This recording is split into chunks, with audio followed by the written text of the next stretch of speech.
اے پیغمبر صلی اللہ علیہ وآلہ وسلم،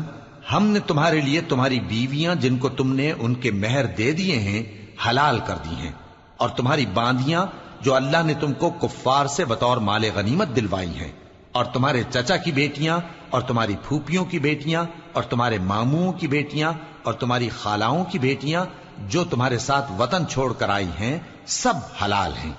اور کوئی مومن عورت اگر اپنے آپ کو پیغمبر صلی اللہ علیہ وآلہ وسلم کے حوالے کر دے، یعنی مہر کے بغیر نکاح میں آنا چاہے، بشرطے کہ پیغمبر صلی اللہ علیہ وآلہ وسلم بھی اس سے نکاح کرنا چاہیں، وہ بھی حلال ہے۔ لیکن یہ اجازت اے نبی صلی اللہ علیہ وآلہ وسلم خاص تم ہی کو ہے، سب مسلمانوں کو نہیں۔ ہم نے ان کی بیویوں اور باندیوں کے بارے میں جو مہر واجب الادا مقرر کر دیا ہے ہم کو معلوم ہے، یہ اس لیے کیا گیا ہے کہ تم پر کسی طرح کی تنگی نہ رہے،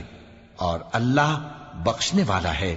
مہربان ہے۔ اے پیغمبر صلی اللہ علیہ وآلہ وسلم، تم کو یہ بھی اختیار ہے کہ جس بیوی کو چاہو پیچھے رکھو اور جسے چاہو اپنے پاس رکھو، اور جس کو تم نے پیچھے کر دیا ہو اگر اس کو پھر اپنے پاس طلب کر لو تو تم پر کچھ گناہ نہیں۔ یہ اجازت اس لیے ہے کہ ان کی آنکھیں ٹھنڈی رہیں اور وہ رنجیدہ نہ ہوں، اور جو کچھ تم ان کو دو اسے لے کر سب خوش رہیں، اور جو کچھ تمہارے دلوں میں ہے اللہ اسے جانتا ہے، اور اللہ جاننے والا ہے، بردبار ہے۔ اے پیغمبر صلی اللہ علیہ وآلہ وسلم، ان کے سوا اور عورتیں تم کو جائز نہیں، اور نہ یہ کہ ان بیویوں کو چھوڑ کر اور بیویاں کر لو، خواہ ان کا حسن تم کو کیسا ہی اچھا لگے، مگر وہ جو تمہارے ہاتھ کا مال ہے یعنی باندیوں کے بارے میں تم کو اختیار ہے، اور اللہ ہر چیز پر نگاہ رکھتا ہے۔